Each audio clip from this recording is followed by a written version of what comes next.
Hello जय जगन्नाथ नमस्कार पिलाने आज आम आलोचना करवा आमर बड़पणर एमसीक्यू प्रश्न कौन ना बड़पणर जो तुम परीक्षा रे प्रश्न आसब बड़पणर परीक्षा पाई प्रस्तुति आम आज 30 टी मोस्ट इम्पोर्टाट एमसीक्यू प्रश्न आलोचना करवा। तो चलतु आम से विषय गुड़िक आलोचना करवा ता पूर्व आपण मानक गोटे छोटिया सा रिक्वेस्ट करूँ प्रिय दर्शक बंधु वीडियो को लाइक करके चैनल को निहाती भाव में सब्सक्राइब करेंगे जहाँफल एमती नुआ नुआ वीडियो तुम मैंने देखिपारे बुझीगला। तो चलतु आम आलोचना करवा बड़पण पद्य पद्य एकक प्रथम। तो बड़पणर कवि होती राधानाथ राय। यहाँ तुम एमसीक्यू टेस्ट अटे पे तुम्हें निजर निजर मत निजर आंसर टी कमेंट रे लाइव चैट बॉक्स रे देव बुझेगा। तो चलो आम देरी नक आरंभ करवा। तो देख प्रथम प्रश्न कौन देखी ना धन अर्जन सफलता केउठी थाए तुम मैंने पढ़ी केउठी ना सुस्वादु खाद्य रे ना विलासपूर्ण जीवन बंचबारे ना निजर प्रतिपत्ति देखाइबारे ना सुव्यय रे पिला माने। तो तार करेक्ट आंसर हो सुव्यय रे कारण सुव्यय रे जदि आमे धन अर्जन करबा धन अर्जन रो प्रत्येक सफलता सुव्यय रे थाए। तो माने पद्य रे बुझिथिबो। तो परवर्ती प्रश्न देखो एटा बहुत मोस्ट इंपोर्टेंट प्रश्न तुम PYQ प्रश्न यहाँ गुड़िक पे प्रीवियस ईयर क्वेश्चन कहीं ना यहाँ 2025 8 से आसाला ये भी और यहाँ भी आसाला बहुत इंपोर्टेंट प्रश्न गुड़िक यहाँ। तो भल से मन रख वीडियो को लाइक करके चैनल को सब्सक्राइब कर। तो दिन प्रश्न देख बड़पण लाभ कर व्यक्ति निकट में कहार वज्रदांत भांगी जाए ऐरावतर इंद्रंकर अंतकंकर वरुणंकर। तुम 2 नंबर प्रश्न उत्तर हो अंतकंकर वज्रदांत भांगी जाए पिला माने बुझीगला। 3 नंबर प्रश्न देख लोभ और मद तीजी कौन भजिबा कवितार वर्णना कर कवि होती राधानाथ राय। बड़पणर कवि राधानाथ राय कौन कहते ना लोभ और मद तेजिबा से कवितार कौन वर्णना कर भगवान हरिनाम स्वतगुण रजगुण कौन ना 3 नंबर प्रश्न उत्तर हो स्वतगुण पिला माने तुम करेक्ट आंसर हो स्वतगुण।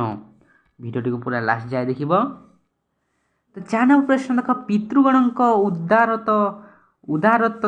उदारत्वर लक्षण कौन थिला ना एक परिवार भावना अकातरे दान सहनशीलता क्षमाशीलता कौन हो पे यार करेक्ट आंसर हो तुम एक परिवार भावना।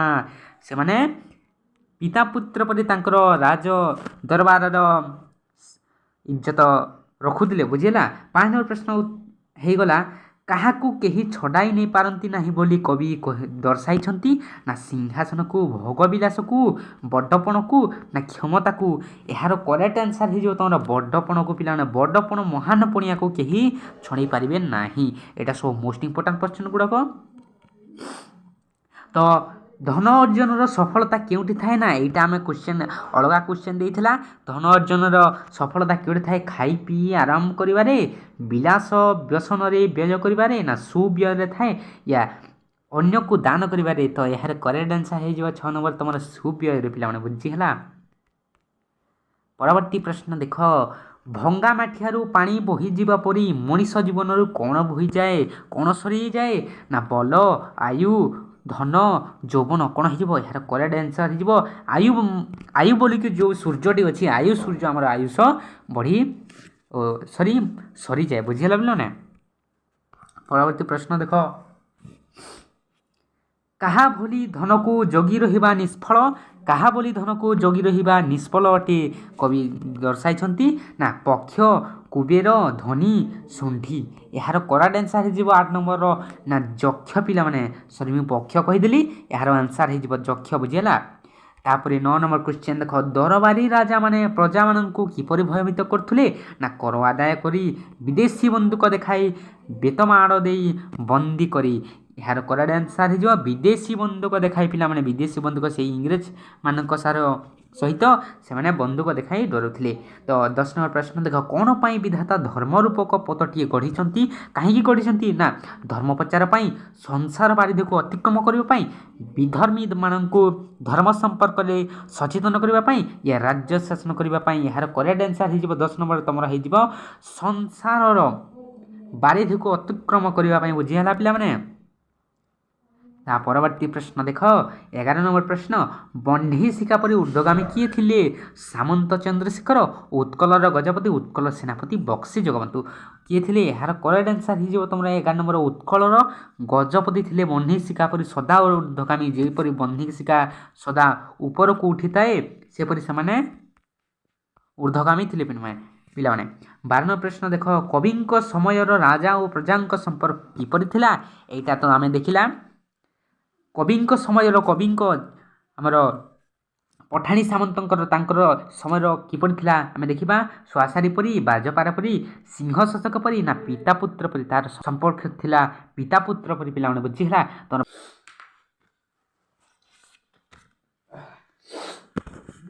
ତାର ପରବର୍ତ୍ତୀ ପ୍ରଶ୍ନ ଦେଖିବା। ଜନ୍ମାନୁସାରେ ସଂସାରରେ ପାଇଥିବା ବଡ଼ପଣକୁ କିପରି ଚିରସ୍ଥାୟୀ କରିହେବ ବୋଲି କବି କହିଛନ୍ତି? କିପରି ନା ଧର୍ମ ବଳରେ, କଧର୍ମ ବଳରେ, ଧର୍ମ ବଳରେ, ଅର୍ଥ ବଳରେ ନା ଲୋକ ବଳରେ? ପିଲାମାନେ 13 ନମ୍ବର କ୍ୱେଶ୍ଚିନ୍ର କରେକ୍ଟ ଆନ୍ସର ହେଇଯିବ ଆମର ଧର୍ମ ବଳରେ ପିଲାମାନେ। ତା ପରବର୍ତ୍ତୀ ପ୍ରଶ୍ନ ଦେଖ, ଭିଡ଼ିଓକୁ ସ୍କିପ୍ କର ନାହିଁ, ଜମାରୁ ସ୍କିପ୍ କରନି, ପୁରା ଲାଷ୍ଟ ଯାଏ ଦେଖ, ବୁଝିଲା। 14 ନମ୍ବର ପ୍ରଶ୍ନ ଦେଖ କାହାକୁ କ୍ରୂର ଓ ଅବିଶ୍ୱାସୀ ବୋଲି କବି କହିଛନ୍ତି? ନା କାଲକୁ, କାଲ ବା ସମୟକୁ, ମନୁଷ୍ୟକୁ, ରାକ୍ଷସକୁ, ହିଂସ ଜନ୍ତୁକୁ। ଏହାର କରେକ୍ଟ ଆନ୍ସର ହେଇଯିବ ଆମର 14 ନମ୍ବର କାଲକୁ, କାଲ ବା ସମୟକୁ ସେ କ୍ରୂର ଅବିଶ୍ୱାସୀ ବୋଲି କହିଛନ୍ତି, ବୁଝିଲା। 15 ନମ୍ବର କ୍ୱେଶ୍ଚିନ୍ ଦେଖ ତୁମର ଉଦାର ପିତୃଗଣ ରାଜାକୁ କିପରି ମଣୁଥିଲେ? ତୁମର ଉଦାର ମାନେ ପରମ ପୁରୁଷ ମାନେ କିପରି ରାଜ୍ୟକୁ କିପରି ମଣୁଥିଲେ? ନା ଏକ ଘର ପରି, ଏକ ସାହି ପରି, ଏକ ପ୍ରତିବେଶୀ ପରି, ଏକ ପରିବାର ପରି। ଏହାର କରେକ୍ଟ ଆନ୍ସର ହେଇଯିବ ପିଲାମାନେ ତୁମର ଅପସନ୍ ଘ, ଏକ ପରିବାର ପରି, ବୁଝିଲା। 15 ନମ୍ବର ଏକ ପରିବାର ପରି ସେମାନେ ମନେ କରିଥିଲେ। ତା ପରବର୍ତ୍ତୀ ପ୍ରଶ୍ନ ଦେଖ 16 ନମ୍ବର ପ୍ରଶ୍ନ ଦେଖ କିଏ ଖଲ ଖଣ୍ଟ ଓ କାନକୁହା ହୋଇଛନ୍ତି ବୋଲି ବର୍ଣ୍ଣିତ? କବି କହିଛନ୍ତି ମନ୍ତ୍ରୀ, ସେନାପତି, ବିଦୂଷକ, ପାରିଷଦ। ଏହାର କରେକ୍ଟ ଆନ୍ସର ହେଇଯିବ ପିଲାମାନେ ତୁମର ମନ୍ତ୍ରୀ ଗୁଡ଼ାକ ସବୁ ଖଲ ଖଣ୍ଟ ଓ କାନକୁହା ପରି ହୋଇଯାଇଛନ୍ତି ବୋଲି ସେ କହିଥିଲେ। ତା ପରବର୍ତ୍ତୀ ପ୍ରଶ୍ନ ଦେଖ 17 ନମ୍ବର ଦୂରବାର୍ତ୍ତା ଜାଣି ହସୁଥିବା ବ୍ୟକ୍ତିର ପଛରେ କିଏ ଆସି ଲୁଚି ବସେ? କାଲକୁ ଯିଏ ହସେ, କାଲ ଦୂରେ ବୋଲି ଯିଏ ହସେ, କାଲ ତା ପଛରେ ଆସିକି ବସେ ବୋଲି ତୁମେ କବିତାରେ ବର୍ଣ୍ଣିତ ପଢ଼ିଥିଲ।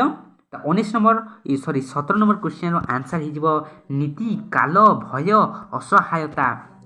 କିଏ ଆସିକି ତା ପଛେ ବସେ? ନା ଦୂରବାର୍ତ୍ତା ବୋଲି ଯିଏ ଜାଣିକି ହସେ ତା ପଛରେ ଆସିକି କିଏ ବସେ? କାଲ ବସେ ପିଲାମାନେ, କାଲ। ତା ମୃତ୍ୟୁ, ଏଠି କାଲ ମାନେ ତା ମୃତ୍ୟୁ। 18 ନମ୍ବର କ୍ୱେଶ୍ଚିନ୍ ଦେଖ ପୂର୍ବପୁରୁଷର କ'ଣ ବିକି ଭାଙ୍ଗି କେତେ କାଲ ଖାଉଥିବ ବୋଲି ପ୍ରଶ୍ନ କରାଯାଇଛି? କବି କହିଛନ୍ତି ବର୍ଣ୍ଣିତ କରିଛନ୍ତି ନା ଅସରନ୍ତି କୀର୍ତ୍ତି, ପ୍ରଚଣ୍ଡ ବୀରତ୍ୱ, ବିଶାଳ ପ୍ରତିଷ୍ଠା, ଅପରିମିତ ସୌର୍ଯ୍ୟ। ଏହାର ପ୍ରଶ୍ନର ଉତ୍ତର ହେଇଯିବ ବିଶାଳ ପ୍ରତିଷ୍ଠା ବା ସମ୍ମାନକୁ କେତେ ଦିନ ବିକି ଖାଇବ ବୋଲି କବି କହିଛନ୍ତି ସେହି ରାଜଦରବାରରେ। ତା ପରବର୍ତ୍ତୀ ପ୍ରଶ୍ନ ଦେଖ 19 ନମ୍ବର ପ୍ରଶ୍ନ ଜିଣିବାକୁ ଆଉ ନାହିଁ ଧରାଖଣ୍ଡ ଏକଥା କିଏ କହିଥିଲେ? ଜିଣିବାକୁ ନାହିଁ ଆଉ ଧରାଖଣ୍ଡ, ଜିଣିବାକୁ ଆଉ ନାହିଁ ଧରାଖଣ୍ଡ ବୋଲି ଏ କଥା କିଏ କହିଥିଲେ? ନା କପିଳେନ୍ଦ୍ର ଦେବ, ଅଶୋକ, ଆଲେକଜାଣ୍ଡାର, ଖାରବେଳ। କିଏ କହିଥିଲେ ନା ପିଲାମାନେ 19 ନମ୍ବର କ୍ୱେଶ୍ଚିନ୍ର ତୁମର କରେକ୍ଟ ଆନ୍ସର ହେଇଯିବ ଆଲେକଜାଣ୍ଡାର। ଜିଣିବାକୁ ନାହିଁ ମାନେ ଜିତିବାକୁ ଆଉ ଜୟ କରିବାକୁ ଆଉ ଦେଶ ନାହିଁ, ସବୁକୁ ମୁଁ ମୋ ଅଧୀନରେ ଅଛି ବୋଲି ସେ କହିଥିଲେ। ତା 20 ନମ୍ବର କ୍ୱେଶ୍ଚିନ୍ ଦେଖ ପରବର୍ତ୍ତୀ ପ୍ରଶ୍ନ ଘୃଷ୍ଟି ମୁଖେ ଢାଲି ଯଜ୍ଞକୁଣ୍ଡ ଘୃତ। ଏଠାରେ ଘୃଷ୍ଟିର ଅର୍ଥ କ'ଣ? ଘୃଷ୍ଟିର ଅର୍ଥ କ'ଣ ହେଇଯିବ? ହୋମକୁଣ୍ଡ, ଚୁଡ଼ି, ଘୁଷୁରୀ, ଗାଈ। ଘୃଷ୍ଟିର ଅର୍ଥ ହେଇଯିବ 20 ନମ୍ବର ପ୍ରଶ୍ନର ଉତ୍ତର ହେଇଯିବ ତୁମର ଘୁଷୁରୀ ପିଲାମାନେ। ଘୃଷ୍ଟିର ଅର୍ଥ ହେଉଛି ଘୁଷୁରୀ, ଭଲସେ ମନେ ରଖ। 21 ନମ୍ବର ପ୍ରଶ୍ନ ଦେଖ ଆୟୁ ବଢ଼ିବା ସହିତ ବ୍ୟକ୍ତିର କ'ଣ ବଢ଼ିଯାଏ? ନା ରୋଗ, ଦୁଃଖ, ମାୟା, କୁଟୁମ୍ବ। କ'ଣ ବଢ଼ିଯାଏ? କବି କ'ଣ କହିଛନ୍ତି? 21 ନମ୍ବର ପ୍ରଶ୍ନର ଉତ୍ତର ହେଇଯିବ ମାୟା, ଗର୍ବ, ଅହଙ୍କାର ବଢ଼ିଯାଏ ବୋଲି କବିତାରେ ବର୍ଣ୍ଣିତ ଅଛି। 22 ନମ୍ବର ପ୍ରଶ୍ନ ଦେଖ ଦରବାରରେ ଯୋଗ ଦେଇଥିବା ରାଜାମାନଙ୍କର ସର୍ବସ୍ୱ କ'ଣ ଥିଲା? ନା ଧନ ସମ୍ପଦ, ସୁନା, ଗନ୍ତାଘର, ସୈନ୍ୟ ସାମନ୍ତ। କ'ଣ ଥିଲା ପିଲାମାନେ? 22 ନମ୍ବର କ୍ୱେଶ୍ଚିନ୍ର ତୁମର ଆନ୍ସର ହେଇଯିବ ଗନ୍ତାଘର ବା ସେହି ଧନ ସମ୍ପତ୍ତି ଯେ ଘରରେ ସବୁ ରଖାଯାଏ ସେହି ଗନ୍ତାଘର। 23 ନମ୍ବର କ୍ୱେଶ୍ଚିନ୍ର ପରବର୍ତ୍ତୀ ପ୍ରଶ୍ନ ଦେଖ ଦୁଃଖୀ ରଙ୍କିଙ୍କୁ ଶୋଷଣ କରି ରାଜାମାନେ ବିଦେଶୀଙ୍କୁ କ'ଣ ଖୁଆଉଥିଲେ? ନା ଘିଅ ଅଟା, ଶାଗମୁଣ୍ଡା, କୁଟକୁଟାଙ୍ଗ, ଖୁଦକୁଣ୍ଡା। ଏହାର ଅର୍ଥ ହେଇଯିବ କ'ଣ ନା କୁସ୍କୁଟାଙ୍ଗ। କୁକୁଟାଙ୍ଗ ମାନେ କୁକୁରା କହୁଥିଲେ ପିଲାମାନେ, ବୁଝିହେଲା। 23 ନମ୍ବର କୁଟକୁଟାଙ୍ଗ ହେଲା। ତା ପରବର୍ତ୍ତୀ ପ୍ରଶ୍ନ ଦେଖିବା 24 ନମ୍ବର ପ୍ରଶ୍ନ। ଲୋଭ ମଦ ତେଜି କେଉଁ ଗୁଣ ଭଜିବ ପାଇଁ କବି ବର୍ଣ୍ଣନା କରିଛନ୍ତି? ନା ମହତ୍ ଗୁଣ, ରଜଗୁଣ, ତମଗୁଣ, ସତ୍ୱଗୁଣ। ତମର 24 ନମ୍ବର କ୍ୱେଶ୍ଚନର ଆନ୍ସର ହେଇଯିବ ସତ୍ୱଗୁଣ ପିଲାମାନେ। ଅପସନ୍ ଘ ସତ୍ୱଗୁଣ। ତା ପରବର୍ତ୍ତୀ ପ୍ରଶ୍ନ ଦେଖିବା କେଉଁମାନଙ୍କର ବିଶାଳ ପ୍ରତିଷ୍ଠା ବିକି ଭାଙ୍ଗି ଖାଉଥିବାର କଥା କୁହାଯାଇଛି? ରାଜାଙ୍କର, ପୂର୍ବପୁରୁଷଙ୍କର, ଶାସକଙ୍କର, ଉତ୍କଳ ସ୍ୱାମୀଙ୍କର। ଏହାର କରେକ୍ଟ ଆନ୍ସର ହେଇଯିବ 25 ନମ୍ବର ଅପସନ୍ ଖ ପୂର୍ବପୁରୁଷଙ୍କର ପିଲାମାନେ, ବୁଝିଲା। ତା ପରିବର୍ତ୍ତ ପ୍ରଶ୍ନ ଦେଖ। ଆଉ ଥରେ ମୁଁ ରିକ୍ୱେଷ୍ଟ କରୁଛି ଭିଡ଼ିଓକୁ ଲାଇକ୍ କରି ଚ୍ୟାନେଲକୁ ନିହାତି ଭାବରେ ସବସ୍କ୍ରାଇବ୍ କରିବେ। ଅଧୋଗତିକୁ କାହା ସହିତ ତୁଳନା କରାଯାଇଛି? ନା ଜଳଧାରା ପରି, ଉଲ୍କାପାତ ପରି, ବାୟୁ ଚଳନ ପରି, ଭୂସ୍ଖଳନ ପରି। ଏହାର ଆନ୍ସର ହେଇଯିବ 26 ନମ୍ବର ତମର ଜଳଧାରା ପରି, ଜଳର ଧାର ପରି ତୁଳନା କରାଯାଇଛି। 27 ନମ୍ବର କ୍ୱେଶ୍ଚନ ଦେଖ। କାହାକୁ ପ୍ରଜାଧନ ବୁହା ବୋଲି କୁହାଯାଇଛି? ନା ବିଦେଶୀଙ୍କୁ, ପିତୃଗଣଙ୍କୁ, ରାଜଧର୍ମକୁ, ମନ୍ତ୍ରିମଣ୍ଡଳକୁ। 27 ନମ୍ବର କ୍ୱେଶ୍ଚନ ତମର କରେକ୍ଟ ଆନ୍ସର ହେଇଯିବ ଅପସନ୍ ଗ ରାଜଧର୍ମକୁ ପିଲାମାନେ। 28 ନମ୍ବର କ୍ୱେଶ୍ଚନ ଦେଖ। ସଂସାର ବାରିଧି ତରିବାକୁ ବିଧି କ'ଣ ଗଢ଼ିଛନ୍ତି? ନା ଧର୍ମପୋତ, ଧର୍ମ ରୂପକପୋତ, ନା କର୍ମପୋତ, ଭକ୍ତିପୋତ, ନା ଜ୍ଞାନପୋତ। ଏହାର କରେକ୍ଟ ଆନ୍ସର ହେଇଯିବ ତମର ଅପସନ୍ କ ଧର୍ମପୋତ ପିଲାମାନେ। 28 ନମ୍ବରର ଧର୍ମପୋତ ହେଇଯିବ, ବୁଝିଲା। ତା ପରବର୍ତ୍ତୀ ପ୍ରଶ୍ନ ଦେଖ। ପାପର୍ଜିତ ଧନରେ କ'ଣ ଅର୍ଜନ କରୁଛ ବୋଲି କୁହାଯାଇଛି? ନା ପାପର୍ଜିତ ପାପ ସହିତ ଯେଉଁ ଧନ ଅର୍ଜନ କରୁଛ ସେଉଟା ଧନ ନୁହେଁ, ପାପ ବୋଲି କ'ଣ ଅର୍ଜନ କରୁଛ ତା ସହିତ ବୋଲି କୁହାଯାଇଛି? ନା ପୁଣ୍ୟ, ପାପ, ଧର୍ମ, ଯଶ। ଏହାର କରେକ୍ଟ ଆନ୍ସର ହେଇଯିବ ତମର ପାପ ଅର୍ଜନ କରିଛ। ପାପାର୍ଜିତ ଧନ ମାନେ ପାପ, ବୁଝିଲା। 30 ନମ୍ବର କ୍ୱେଶ୍ଚନ ଦେଖ। ପଠିତ କବିତାରେ ଉଦ୍ଦିଷ୍ଟ ବ୍ୟକ୍ତିମାନଙ୍କୁ କେଶରୀ ଔରସରୁ ଜନ୍ମିତ କ'ଣ ବୋଲି କୁହାଯାଇଛି? କ'ଣ ବୋଲି ଅପେକ୍ଷା କରାଯାଇଛି? ନା ଶ୍ୱାନ, ବାଘ, ହାତୀ, ସିଂହ। ଏଇଟାର କରେକ୍ଟ ଆନ୍ସର ହେଇଯିବ ଶ୍ୱାନ ମାନେ କୁକୁର, ବୁଝିହେଲା ପିଲାମାନେ। ତ ଫାଇନାଲି ମୁଁ ତମର 30ଟି ମୋଷ୍ଟ ଇମ୍ପୋର୍ଟାଣ୍ଟ MCQ ପ୍ରଶ୍ନ ଆଲୋଚନା କରିଲି। ତ ଭିଡ଼ିଓଟି ଭଲ ଲାଗିଥିଲେ ଭିଡ଼ିଓକୁ ଲାଇକ୍ କରିକି ଚ୍ୟାନେଲକୁ ନିହାତି ଭାବରେ ସବସ୍କ୍ରାଇବ୍ କରିବେ, ବୁଝିହେଲା ପିଲାମାନେ। ଓ ସାଙ୍ଗମାନଙ୍କ ସହିତ ସେୟାର କରିବେ, ଯାହାଫଳରେ ତୁମେମାନେ ଏମିତି ନୂଆ ନୂଆ ଭିଡ଼ିଓ ପାଇପାରିବ, ବୁଝିଲା। ଦେଖା କରିବା ଆଉ ଗୋଟେ ନୂଆ ଭିଡ଼ିଓରେ। ଜୟ ଜଗନ୍ନାଥ।